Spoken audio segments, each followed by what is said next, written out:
Hello everyone, good morning. How are you today? Welcome to Indonesia, welcome to West Java, welcome to Bogor City, and absolutely welcome to Bogor Botanical Garden. First of all, let me introduce myself. Hi, I'm Brandon Alexander, you can call me Brandon, and I will be your tour guide on this awesome trip in Bogor Botanical Garden. Do you mind if I called you happy people?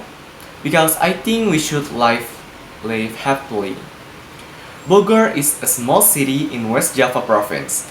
It's located about 60 kilometers south of Jakarta. In the kingdom era, the city was the capital of Sunda Kingdom, with the name Pakuan Pajajaran. The city was also the capital of Indonesia during the brief British occupation, and under the name Buitenzorg in the Dutch colonial period.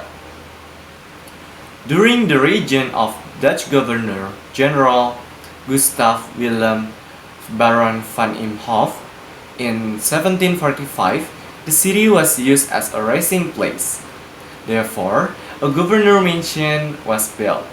The mansion was used as a summer residence for the governor. That's why the area was called Buitenzorg, which means no worry, without a care, or peaceful places. The mansion is now become Bogor Presidential Palace. Bogor is a historic and tourism city. There are beautiful places in this city you can see. The most famous and most popular is Bogor Botanical Gardens or Kebun Raya Bogor. It's the heart of Bogor City. The garden is the heart of Bogor City because it's located in the middle of the city. It's also the lungs for the city because the gardens have lots of big trees inside. They filter carbon dioxide and produce oxygen every day. Besides that, the botanical garden also conserves many rare plants. Bogor Botanical Garden is located in the middle of Bogor City, about 60 kilometers south of central Jakarta.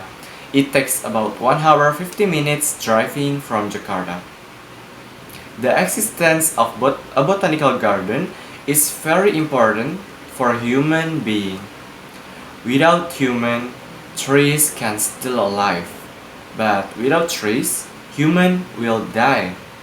That's why the garden is still well maintained until now. A botanic garden is a good place to protect endangered plants. It has functioned as a conservation forest. It's also a safe place for rare plants to grow.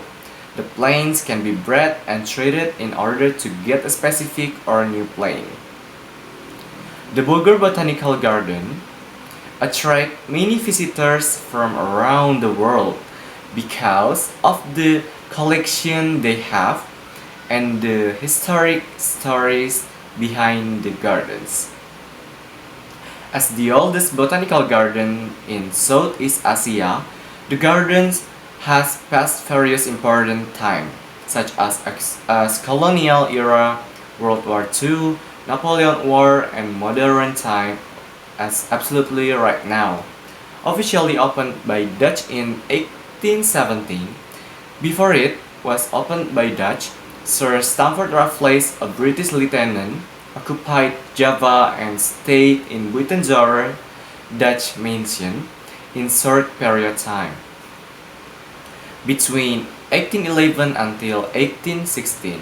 During that time, Stamford Raffles brought two botanists from London's Kew Botanic Garden to re-landscape this Bogor garden into a British-style garden. Bogor Botanical Gardens has about 15,000 plants collection. Not only plants in the gardens, you can also see museums, statues, graveyard, and each other.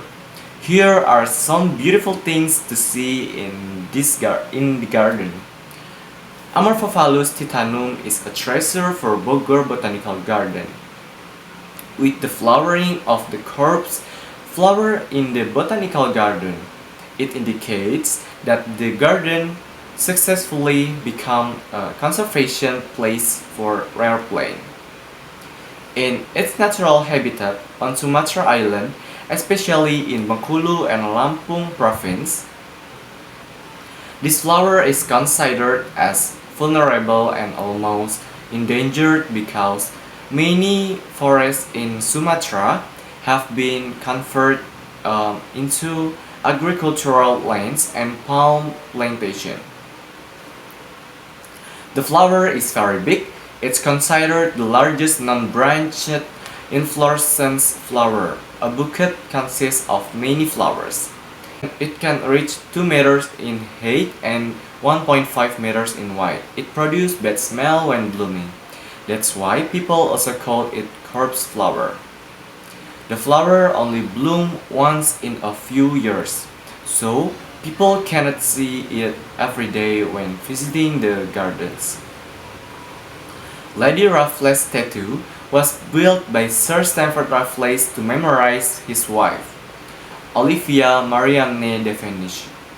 Olivia died in Buitenzorg or Bogor in 1814, but she was buried at Taman Prasasti Museum, Jakarta, a European graveyard that had been converted into a museum right now. The palace was built by Dutch governor in Java, Gustav Willem Baron van Imhoff, as a governor's retreat mansion in 1745. The mansion was named Buitenzorg or Sans Souci, which means without worries. In 1950, after Dutch moved from Indonesia, the building then officially became Bogor Presidential Palace. It's now actively used by current Indonesia President as official residence and office. The first president who used the palace is Mr. Sukarno. He's also the first president of Indonesia. Happy people, didn't feel that the time has coming up. I hope you were having a good time and enjoy while being at Bogor City, and it be an unforgettable experience for you all, which you can share with your family, your friends, and absolutely your social media to share your moment. Well, happy people, before this tour or this trip end, I remind you to check the completeness that you bring for make sure there's anything leave. Thank you very much for your kind attention. I apologize if there are any things that are not desirable. I hope we can meet on the next trip. See you and goodbye. Have a good day.